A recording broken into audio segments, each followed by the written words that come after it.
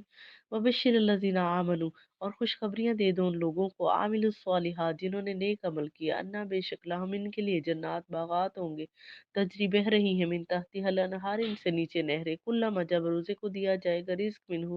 منہا اس میں سے، من ثمرات الرزق، پھلوں کا رزق، قالوا کہیں گے ھذا الذی، یہ تو وہی ہے، رزقنا من قبل، جو ہم نے اس سے پہلے کھایا تھا، جو ہمیں پہلے دیا گیا تھا، وہ تو بھی ہی بتا شابہ، تو ان کو دیا جائے گا ملتا جلتا، ولاہم اس میں فیہا، اس میں ازواج بیویاں ہوں گی مطہرہ پاک، وہم فیہا خالدون، اور وہ اس میں ہمیشہ رہیں گے۔ اس آیت میں فرمایا گیا کہ اللہ تعالیٰ جو ان کو خوشخبریاں دے رہے نا جنت کی، یہ عام لوگوں کو نہیں دے رہے، یہ مومنین کو دے رہے۔ کتنی اچھے اللہ تعالیٰ نے ہمارے لیے انعامات چن رکھے، اور اپنے اعمال کو بھی صالحہ کرنا ہے، نیک بننا ہے، متقی بننا ہے، اور جنت میں ایسی نہریں ہیں جن کے نیچے ایسی باغ ہے جن کے نیچے نہریں بہہ رہی ہیں، اور اللہ تعالیٰ نے یہ ہمارے مومنین کے لیے بنائی جنہوں نے اپنے اعمال کو صالحہ کر لیا، قرآن اور دین کو مان لیا، اللہ کے واحد ہونے پر یقین کر لیا۔ تو جب ان کو فروٹس کھانے کے لیے پھل دیے جائیں گے تو کہیں گے اللہ یہ تو وہی ہے، اللہ فرمائیں گے کہ رنگ میں وہی ہیں، ملتے جلتے ہیں، لیکن ان کے ذائقے جو ہیں وہ مختلف ہیں۔ دیکھیں کتنا عظیم کلام ہمیں دیا گیا، سمجھ میں آنے والا، سپر نالج۔ اور اس طرح کی کئی مثالیں آپ کو کتاب میں ملیں گی، قرآن میں ملیں گی۔ تو ہمیں نقص جو ہے نکالنے کے بجائے تو ہمیں تو چاہیے کہ ہم اس پر عمل کریں۔ وَلَهُمْ فِيهَا أَزْوَاجٌ، اور بیویاں کیسی ہوں گی؟ ایسی جنتیں، حوریں عین، بڑی بڑی آنکھوں والی حوریں، کہتے کہ ایک حور کا اگر لاب دہن سمندر میں ڈال دیا جائے تو وہ میٹھی ہو جائے، یعنی اتنی خوبصورت حوریں جن کے 70 لباس اور 70 کے 70 نظر آ رہے ہوں گے، وَهُمْ فِيهَا خَالِدُونَ، اور اس میں ہمیشہ ہی رہیں گے وہ، اور اسے نکالے نہیں جائیں گے۔ اگلی آیت ہے آیت نمبر 26۔ ان اللہ، بے شک اللہ نہیں یستحیی، شرماتا، ان یضربا، کہ وہ بیان کرے، مثالا ما بعودتن، مثال ما بعودتن مچھر، فما فوق، یہ اس سے بھی ہلکی، فاما الذین آمنوا، پس جو لوگ ایمان لے آئے، فیعلمون، وہ تو جانتے ہیں نا، انہ الحق من ربہ، جو ایمان لے آئے وہ تو جانتے ہیں اللہ تعالیٰ کی یہ جو مثالیں سمجھانے کا مقصد ہے نا، تو اللہ تعالیٰ سے کافروں نے کہا کہ اللہ کے نبی صلی اللہ علیہ وآلہ وسلم سے کافروں نے کہا کہ تمہارا اللہ کیا چھوٹی چھوٹی باتوں سے سمجھاتا ہے؟ تو اللہ کا مقصد اور پرپس کیا ہے کہ وہ انسان کو سمجھائے، چاہے چھوٹی بات ہو یا بڑی بات ہو۔ تو جو لوگ ایمان والے ہیں، جن کے اندر رائے راست ہے، جن کے اندر ایمان کا عنصر پایا جاتا ہے، تو وہ تو جانتے ہیں کہ یہ مثال ان کے رب کی طرف سے حق پر مبنی ہے۔ اور جو کافر ہیں، وَأَمَّا الَّذِينَ كَفَرُوا، اور جو کافر ہیں، فَيَقُولُونَ مَاذَا أَرَادَ اللَّهُ بِهَٰذَا مَثَلًا، تو وہ کہتے ہیں اس مثال کے کہنے سے اللہ کی کیا مراد ہے اور اللہ کیا چاہتے ہیں؟ تو یہ ذلہ بھی کثیرہ، دیکھیے کچھ باتوں سے کچھ لوگ ہدایت پا جاتے ہیں اور کچھ اسی سے ہدایت نہیں پاتے۔ تو اللہ فرماتا ہے یہ ذلہ بھی کثیرہ، اللہ بہت سے لوگوں کو اس سے گمراہ کر دیتا ہے، وہ یہدی بھی کثیرہ، اور کن لوگوں کو ہدایت دیتا ہے؟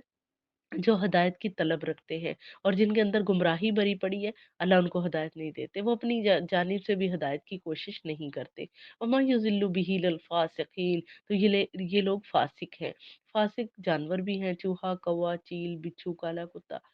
اور کہا کہ یہ فاسقین میں ہے، یہ فساد کرنے والوں میں سے ہے۔ اللہ دینا،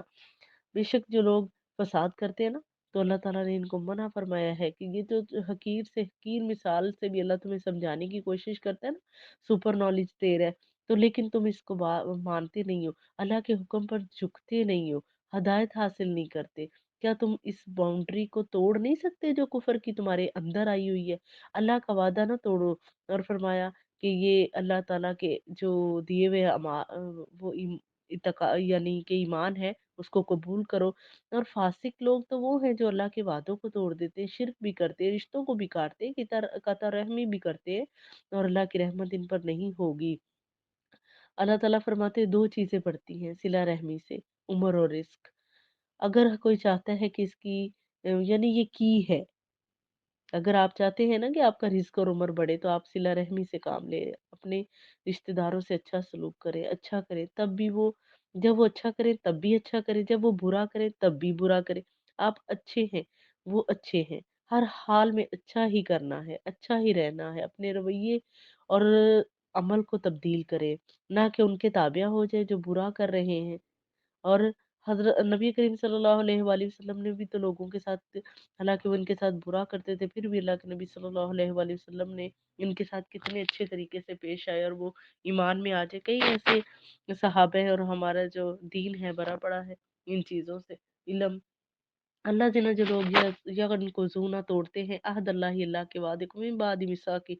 اس وعدے کو پکا کرنے کے بعد، وقت یقطعون ما امر اللہ، جس کو اللہ نے حکم دیا ہے کہ ایصلا، کہ اس کو پکا کیا جائے، یفسدون فی الارض، وہ اس کے ذریعے سے زمین میں فساد کرتے ہیں، اولئک هم الخاسرون، یہی نقصان والے لوگ ہیں۔ یعنی رشتہ داروں کو توڑنے کے بارے میں آپ کو پہلے ہی بتا چکی ہوں کہ اللہ کے ناپسندیدہ کاموں میں سے ہے۔ کوئی اگر چاہتا ہے کہ اس کے رزق اور عمر میں برکت ہو تو وہ صلہ رحمی اختیار کرے، ورنہ وہ نقصان اٹھانے والوں میں ہو جائے گا۔ کیف، کیسے تکفرون، تم انکار کر سکتے ہو، باللہ، اللہ کا،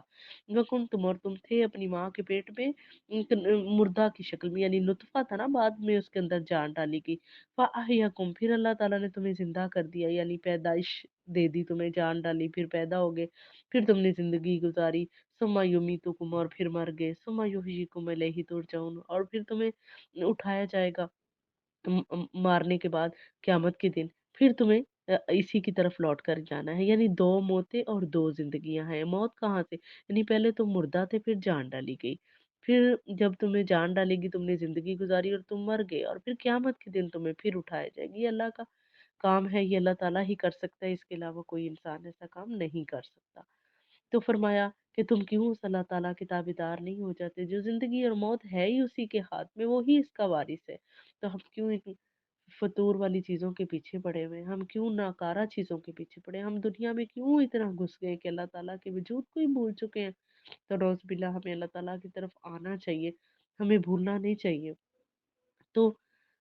ہر انسان کا جو دل ہے، یعنی 3 ماہ بعد جو ہے وہ جان ڈلتی ہے، تو ہر انسان کا دل اس سے 3 ماہ جو ہے وہ بڑا ہے عمر میں۔ وہ اللہ زی، وہی اللہ زی، خلا کا پیدا کیا، لاکم، تمہارے لیے، ماں جو فی الارض، زمین میں ہے، جميعاً، سب کا سب، ثم پھر استوا،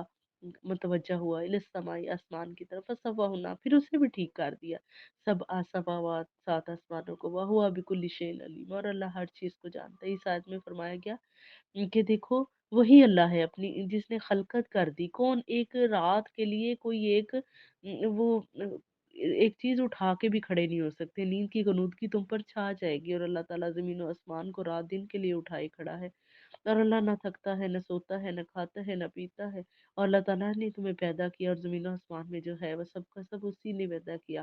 اور کتنی ترتیب کے ساتھ پھر اللہ تعالیٰ نے زمین و آسمان بنا کر خود اب اپنا عرش آسمان پر بیٹھ گئے، اور اللہ تعالیٰ سارے نظام کو دیکھ رہے ہیں، اور فرشتوں کو حکم دیا جا رہا ہے، اور وہ کرتے جا رہے ہیں۔ تو اللہ ہر چیز پر قادر ہے۔ اللہ تعالیٰ نے ہفتے والے دن جو تھا انسان کا خمیر گوندا اور اس کو نرم کرنے کے لیے رکھ دیا گیا، اتوار کو پہاڑ بنائے، پیر کو درخت بنائے جو نباتات ہے،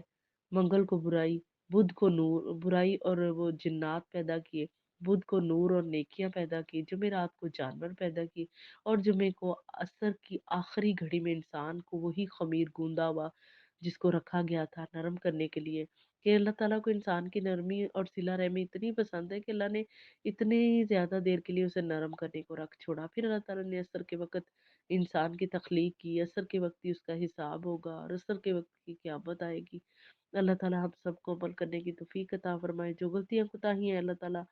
ہمارے علم میں اضافہ فرمائے، اور اللہ تعالیٰ ہم سے قبول فرمائے، اللہ تعالیٰ سب کے لیے آسانیاں عطا کرے۔ جزاکم اللہ خیرا کثیرا، رکوع نمبر 3۔